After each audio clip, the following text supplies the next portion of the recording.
बिस्मिल्लाहिर्रहमानिर्रहीम।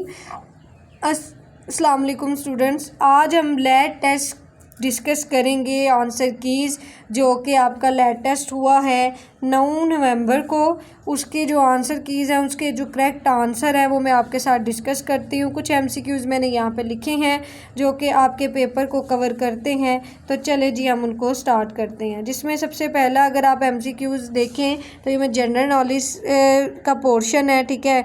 General knowledge नहीं, English का है। सबसे पहला जो है, they dash finish their homework by the time we arrived.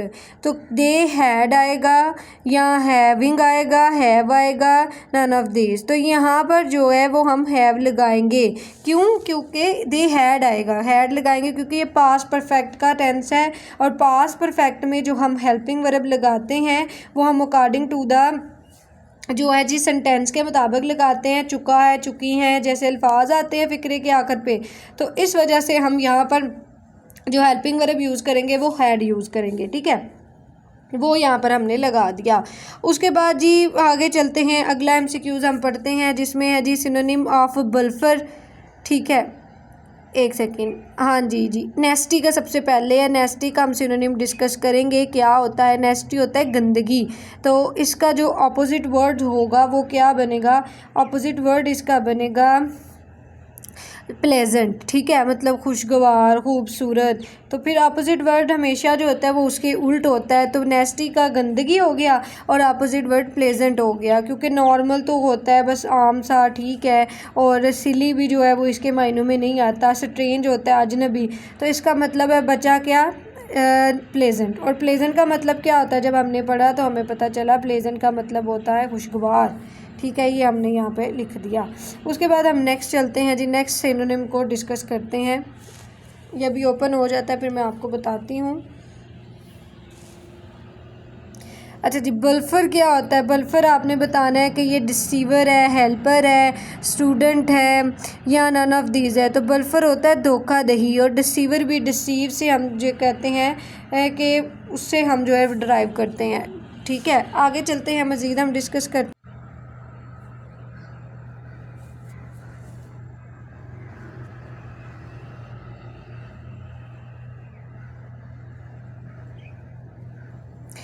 अच्छा जी, अब आप देखेंगे अब हमारा नेक्स्ट टेंस है जी, which countries establish regional corporation for development RCD in the year 1946। किस कंट्रीज़ ने मतलब मिलकर इसको बनाया था?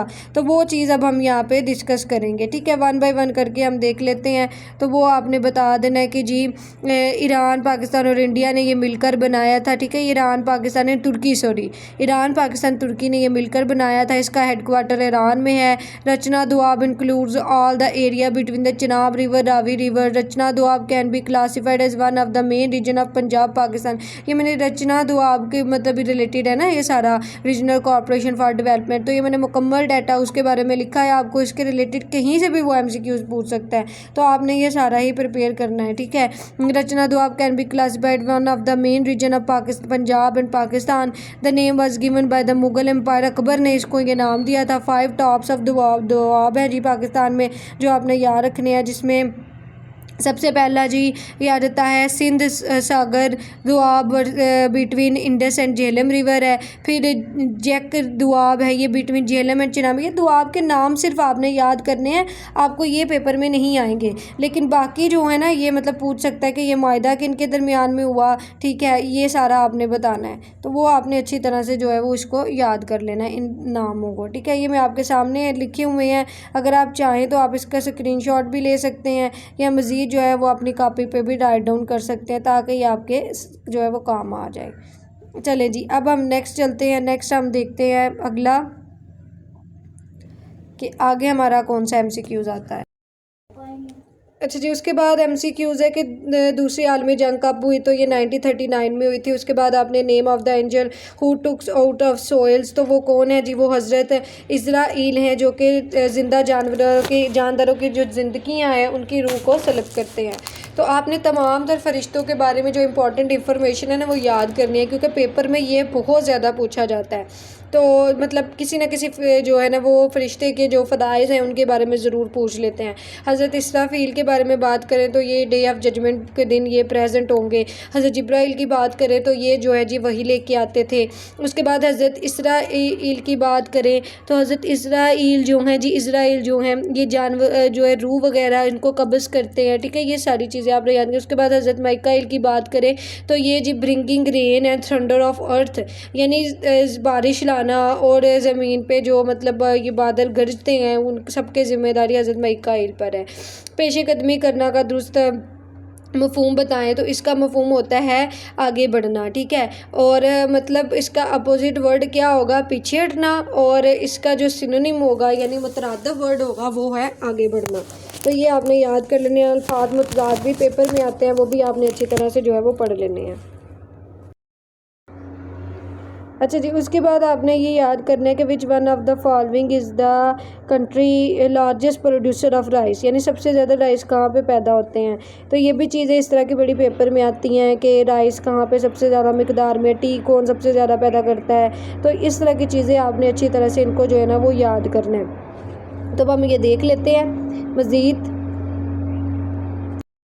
जी, इसका करेक्ट आंसर आपने बताना है, तो वो इंडिया में सबसे ज़्यादा जो है वो प्रोड्यूस होते हैं।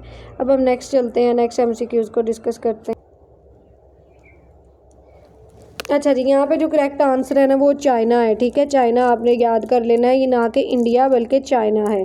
उसके बाद largest ocean in the world क्या है जी, ये आपने याद करना है, वो पैसिफिक ओशन है, ठीक है। उसके बाद जो ये ओशन के रिलेटेड है, सीज़ के रिलेटेड है, कॉन्टिनेंट के रिलेटेड इंफॉर्मेशन है, ये आपने अच्छी तरह से याद करना है। इसके रिलेटेड वो ज़रूर पेपर में पूछता है।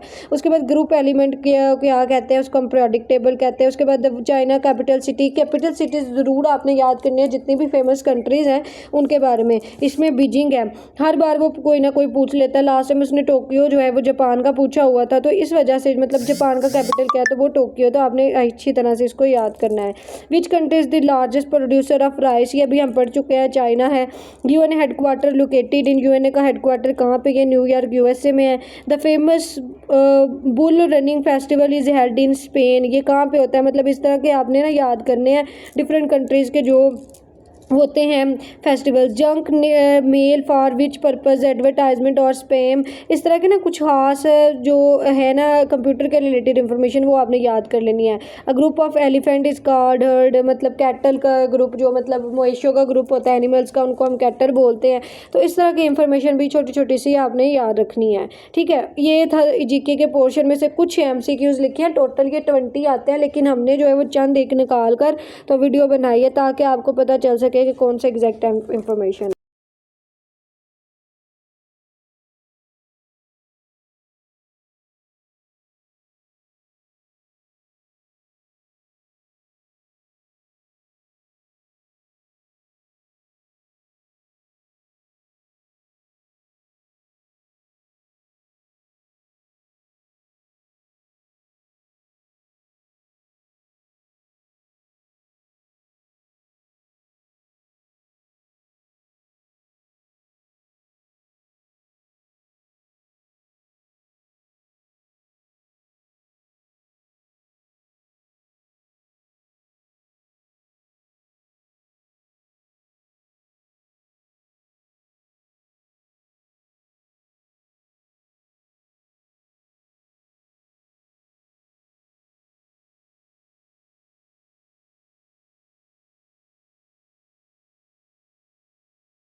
अच्छा जी, उसके बाद नेक्स्ट एमसीक्यूज है treaty of water 1960 between India and Pakistan, ये आपने याद करना है। इस्लामियत में से एमसीक्यूज है ज़कात ऑन कैमल, ये एक सेकंड मैं ऊपर चली जाऊँ फिर मैं इसको मज़ीद डिस्कस करती हूँ। जिसमें अबुल अंबिया किसका टाइटल है ये याद करना है आपने, हज़रत अबू बकर का। फिर ज़कात जो है कैमल पे कितनी है वो याद करनी है। सूरत इखलास इज़ नो एज सूरत तौहीद के नाम से भी जाना जाता है, ठीक है। ये सारे इंफॉर्मेशन आपने याद करनी है। उसके बाद ये मैथ के पोर्शन में से अलजब्रिक एक्सप्रेशन आई थी, ये करनी थी।